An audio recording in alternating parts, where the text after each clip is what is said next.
Everyone, welcome back to this channel. In this video I'm going to show you how to change your picture to game cartoon effect on CapCut apps. Now let's get started.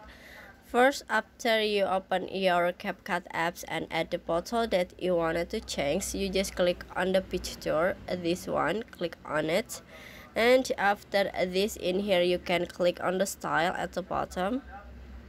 And then now you can click on a game cartoon, or you can swipe like this, and after this you can click on the game cartoon, this one, click on it and please waiting.